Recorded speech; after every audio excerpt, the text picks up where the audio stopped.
program is for educational purposes only and reflects independent editorial commentary. It is not medical advice and should not replace clinical judgment or review of primary sources and guidelines. The views expressed are those of the host and contributors. Hello and welcome back to EP-Edge Journal Watch. I am Dr. Sharma and I am very glad you are here. Before we get into this issue, I want to say thank you. Thank you for listening, thank you for reading, and thank you especially for the thoughtful suggestions that many of you have been sending in. I do read them, I do value them, and they absolutely help shape the direction of this series. This issue was originally scheduled for release in March 2026, but with the arrival of the Champion-AF trial, the schedule changed. A special focus on that major trial took priority, and as a result, this issue has been pushed from March into April. Even so, the content of this issue remains highly important, sitting right at the intersection of electrophysiology, heart failure, ablation safety, and structural intervention. We are going to cover 5 studies, but really the larger theme is this. When new technology looks elegant, exciting, or intuitively superior, does the evidence actually hold up when we test it against careful contemporary care? We begin with a major randomized reassessment of left atrial appendage closure versus physician-directed medical therapy in older high-risk atrial fibrillation patients. Then we move into 2 randomized CRT trials that point in different directions on conduction system pacing versus biventricular pacing. After that, we look at mechanistic safety data on cerebral microembolization during pulsed field ablation. And finally, we close with a highly practical study on who is most likely to need a permanent pacemaker after valve-in-valve TAVR. As always, I will walk through why the study was done, how it was designed, what the key numbers were, and then most importantly, what I think the practical EP-Edge take is for day-to-day clinical thinking. So let's get started with the first paper, Closure AF. Closure AF asks a very important and very uncomfortable question. Left atrial appendage closure has often been positioned as an attractive alternative for older atrial fibrillation patients who are at high bleeding risk or who seem poorly suited for long-term anticoagulation. The appeal is obvious: seal off the appendage, reduce embolic risk, and maybe avoid the bleeding burden of chronic oral anticoagulation. But the real question is not whether we can close the appendage. The real question is whether doing so actually performs as well as or better than current physician-directed medical care in the kind of high-risk patients where this strategy is often discussed. This was a pragmatic, prospective, open-label, multi-center randomized trial performed across 42 German sites with experience in left atrial appendage closure. 912 patients were randomized, and the primary analysis included 446 patients assigned to appendage closure and 442 assigned to best medical care. This was an elderly and very high-risk population. Mean age was just under 78 years. Mean CHA2DS2-VASc score was 5.2 and mean Hasbled score was 3.0. In the medical arm, most patients, about 85%, were treated with a direct oral anticoagulant. The primary endpoint was broad and clinically relevant: stroke, systemic embolism, major bleeding, or cardiovascular or unexplained death, analyzed as a non-inferiority time to event comparison with a hazard ratio margin of 1.3. Median follow-up was 3 years. The headline result is clear: left atrial appendage closure failed to demonstrate non-inferiority. A first primary endpoint event occurred in 155 patients in the device arm versus 127 in the medical therapy arm, with incidence rates of 16.8 versus 13.3 per 100 patient years. The difference in restricted mean survival time was minus 0.36 years, and the non-inferiority p-value was 0.44. When you look at the individual components, the expected advantage still did not materialize. Stroke counts were identical, 27 events in each group, translating to 2.6 versus 2.7 per 100 patient years. Major bleeding was not reduced with appendage closure. It was numerically higher, 70 events versus 61, or 7.4 versus 6.2 per 100 patient years. Cardiovascular or unexplained death was also numerically higher in the closure arm, 99 versus 81. And although procedural success was high among attempted implants, the early procedural price was real. Major bleeding events, tamponade, device embolization requiring surgery, and even deaths were seen in the periprocedural window. So what do we do with that? The EP Edge take is that closure AF is a clinical reset. This was not appendage closure versus no therapy. It was appendage closure versus contemporary physician-directed care in very elderly, very high-risk atrial fibrillation patients. And in that setting, closure did not buy a stroke advantage, did not buy a bleeding advantage, and certainly did not produce a cleaner overall outcome signal on the composite endpoint that most closely reflects how these patients actually live and die. In practice, that means best individualized medical therapy remains the default strategy for most patients in this lane. Appendage closure may still have a role, but it should be a selective strategy, not a reflexive escape hatch from anticoagulation. This trial should also sharpen how we consent patients. If the main argument being made is that a device simply feels safer than anticoagulation in an older bleeding-prone patient, this study tells us that assumption needs to be challenged directly. Shifting gears. The next two studies stay in the randomized lane but now shift to CRT, where the signal becomes much more complicated. The HeartSync left bundle branch pacing trial is the strongest randomized argument in favor of left bundle branch pacing as a resynchronization strategy. Cardiac resynchronization therapy has traditionally been the domain of biventricular pacing, but left bundle branch pacing offers something conceptually appealing.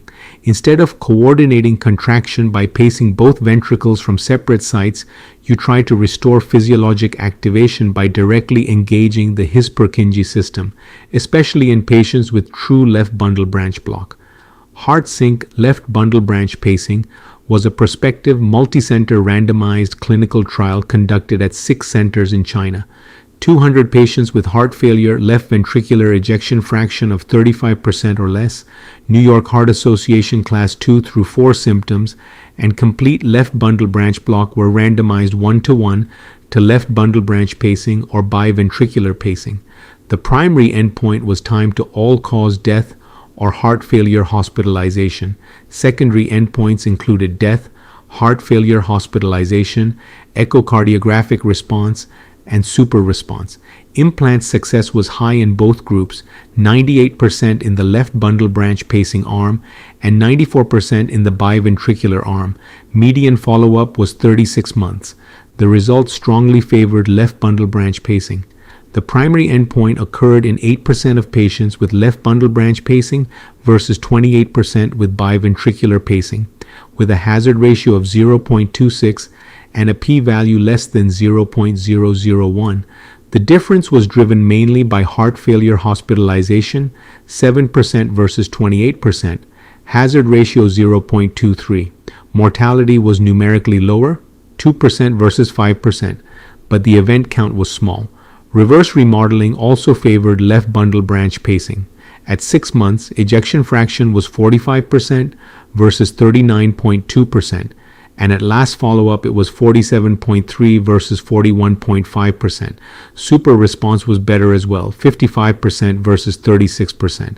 Paced QRS duration was shorter, pacing thresholds were lower, and no major complications were reported in the left bundle branch pacing group. The EP Edge take here is that HeartSync left bundle branch pacing represents the best case scenario for physiologic pacing. The substrate was favorable, true left bundle branch block, and severe systolic dysfunction.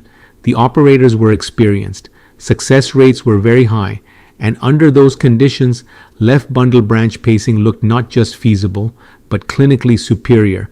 But that does not automatically mean every CRT program should flip its default approach tomorrow. It means something narrower and more useful. In the right patient with the right anatomy and the right level of operator expertise, left bundle branch pacing can be a very powerful first-line resynchronization strategy. This is especially persuasive in programs that can consistently achieve true capture rather than merely placing a septal lead and hoping for the best. And that brings us directly to the counterweight study, PhysioSync-HF. If HeartSync shows what conduction system pacing can do under optimized conditions, PhysioSync asks what happens when that strategy is deployed in a broader, more heterogeneous environment. This was an investigator-initiated multicenter non-inferiority randomized clinical trial across 14 hospitals in Brazil. 173 patients undergoing the index procedure were analyzed, 87 assigned to conduction system pacing and 86 to biventricular pacing. Eligible patients had symptomatic heart failure, left ventricular ejection fraction of 35% or less, and left bundle branch block. Median ejection fraction was 26%, and median QRS duration was 180 milliseconds. The primary endpoint was a hierarchical composite of all-cause death, heart failure hospitalization, urgent heart failure visit, and change in ejection fraction at 12 months. Importantly, the conduction system pacing strategy was intentionally heterogeneous. Left bundle branch area pacing was preferred, but fallback options included his bundle pacing, deep septal pacing, or even adjunctive coronary sinus pacing when needed. That design decision is critical because the physiology depends on what you actually capture, not just where the lead tip ends up. And the results were sobering. Conduction system pacing failed non-inferiority and was actually inferior to biventricular pacing for the primary endpoint, with an odds ratio of 2.36. The time to event composite of death, heart failure hospitalization, or urgent heart failure visit was higher with conduction system pacing, hazard ratio 2.35. All-cause death occurred in 12.6% of conduction system pacing patients versus 4.7% of biventricular pacing patients, with a hazard ratio of 3.36. Ejection fraction improved in both groups, but follow-up ejection fraction still favored biventricular pacing, 35% versus 39%. Both groups improved in QRS duration, symptoms, and natriuretic peptide profile, so this was not a story of total failure. It was a story of weaker clinical yield and a worse overall signal. Procedure-related complications were also numerically higher with conduction system pacing, and there were 3 procedure-related deaths in patients randomized to that strategy. The EP edge take is that PhysioSync-HF is the necessary reality check. Once conduction system pacing is delivered with mixed techniques, mixed experience, and broader implementation conditions, the promise can erode quickly. Nearly 1 in 5 patients in the conduction system pacing arm ended up with deep septal pacing, which may not deliver the same benefit as true left bundle capture. So the lesson is not that physiologic pacing is a bad idea. The lesson is that execution matters enormously. For practice, the synthesis of HeartSync and PhysioSync is actually very useful.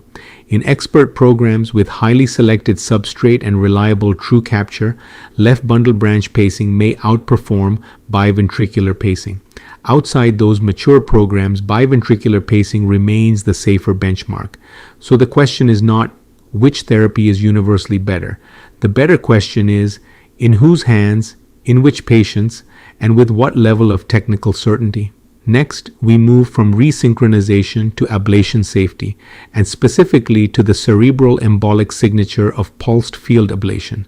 Pulsed field ablation has been embraced for speed, tissue selectivity, and a lower collateral injury profile, but the neurologic conversation has not gone away. It has simply shifted from obvious clinical stroke to quieter but potentially important questions about silent cerebral lesions and intraprocedural microembolic burden.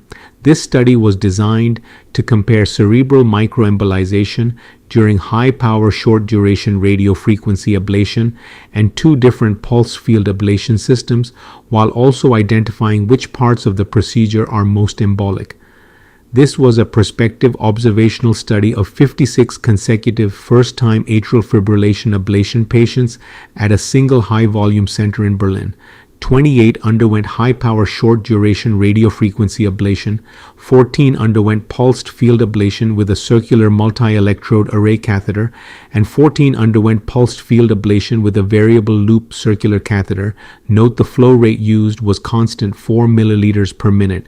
Continuous unilateral transcranial Doppler monitoring was used to detect microembolic signals in the middle cerebral artery. Those signals were assigned to specific procedural phases. transeptal puncture, catheter introduction, mapping, ablation, and catheter removal. Neurologic assessment, including NIH stroke scale, was performed before and after ablation. The results were striking and very platform specific.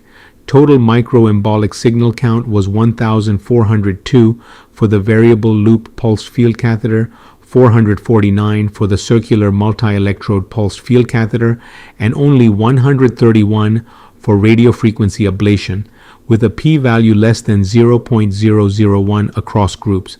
Ablation itself was the dominant embolic phase, accounting for 87% of all detected signals. Compared with radiofrequency ablation, ablation phase signals were roughly 4.1-fold higher with the circular multi-electrode platform and 13.6-fold higher with the variable loop platform. Most patients remained neurologically intact by bedside exam, but 2 patients in the pulsed field arms developed new focal deficits with MRI-confirmed acute infarcts. This is one of the more practically important pulsed field ablation safety papers because it breaks the habit of talking about PFA as though it were one single cerebral safety category. It is not.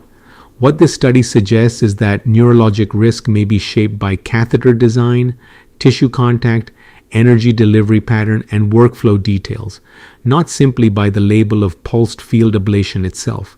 There are limitations. This was a single center study. Monitoring was unilateral rather than bihemispheric.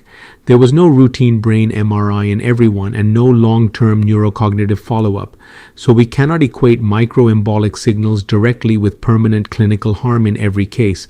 But we also should not dismiss them simply because the patient wakes up without an obvious stroke syndrome. The EP-Edge take is straightforward.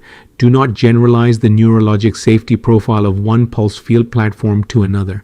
When evaluating PFA data in 2026, the right question is not merely, was PFA used? The right question is, which catheter, what lesion workflow, how was anticoagulation managed, and where in the procedure is the embolic burden actually being generated? Our final study is highly practical and moves into structural intervention. Predictors of permanent pacemaker implantation after valve-in-valve, transcatheter aortic valve replacement. Valve-in-valve TAVR is increasingly used for failed surgical bioprostheses. Pacemaker rates are generally lower than in native valve TAVR, but when permanent pacing is required, that has real consequences for length of stay, long-term pacing dependency, and possibly survival. So the real question is not simply whether pacemaker implantation occurs. The question is whether the risk is visible before or during the procedure. This Mayo Clinic study was a retrospective single-center observational analysis of consecutive valve-in-valve TAVR procedures performed from 2012 through 2022. 261 patients were analyzed and 24, or 9.2%, underwent permanent pacemaker implantation before discharge. Clinical variables, baseline ECGs, echocardiographic data, and fluoroscopic implantation depth were reviewed, and propensity matching was used to reduce confounding. Several predictors stood out very clearly. Pre-procedural bifascicular block was a major signal, with an odds ratio of 12.15 for permanent pacemaker implantation. Greater septal implantation depth also increased risk, with an odds ratio of 1.29, reinforcing that implant depth is not just a technical detail but a potentially modifiable procedural factor. New post-procedure bundle branch block was even more informative.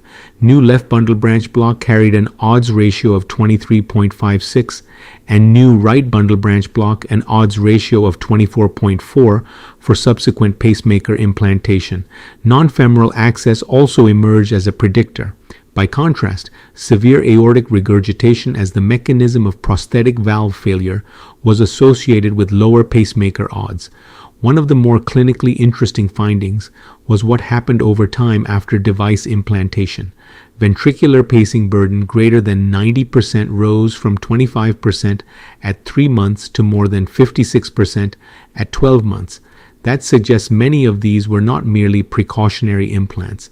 A substantial fraction evolved into genuinely pacing-dependent phenotypes. At a median follow-up of about 962 days, adjusted mortality was also higher in the pacemaker cohort, though the confidence intervals were wide and the event count was modest. The EP edge take is that the conduction system still matters very much in valve transcatheter aortic valve replacement. What makes this paper useful is that the predictors are actionable. Baseline bifascicular disease should heighten concern before the case starts. Deep septal implantation is something operators can think about and potentially modify. And new bundle branch block after the procedure is not an incidental ECG curiosity. It is a warning signal. So in practice, this study supports tighter rhythm risk stratification before valve-in-valve transcatheter aortic valve replacement, careful attention to implantation depth during the procedure, and more disciplined post-procedure monitoring when new conduction abnormalities appear. If a patient enters the case with baseline bifascicular disease and exits with new bundle branch block, that is someone who may already be on a real path toward permanent pacing. Before we close, let me quickly pull the issue together. Closure AF reminds us that left atrial appendage closure should not be assumed to outperform contemporary best medical therapy in older high-risk atrial fibrillation patients. In this study, the bleeding advantage did not appear, stroke outcomes were not better, and early device-related harm still mattered. HeartSync left bundle branch pacing shows what left bundle branch pacing can achieve when the substrate is right and the operators are highly experienced. In that environment, physiologic pacing looked genuinely strong. PhysioSync-HF delivers the caution. Once conduction system pacing is deployed with broader variability in technique and experience, the signal can shift, and biventricular pacing remains the safer benchmark for many programs. The pulse field ablation microembolization study tells us that cerebral safety is platform specific, not just energy source specific. We need to stop speaking about PFA as though all systems are neurologically interchangeable, and the valve-in-valve transcatheter aortic valve replacement study reminds us that conduction risk is still highly relevant in structural intervention. Bifascicular block, deeper septal implantation, and new bundle branch block are the red flags. All references and graphics are available on the LinkedIn newsletter, EP Edge Journal Watch, as well as on Substack at epedge.substack.com. Comments and suggestions can be emailed to epedgecast@gmail.com. Thank you again for listening, and thank you for the continued support and suggestions. I truly appreciate it. Until the next episode, take care and bye for now.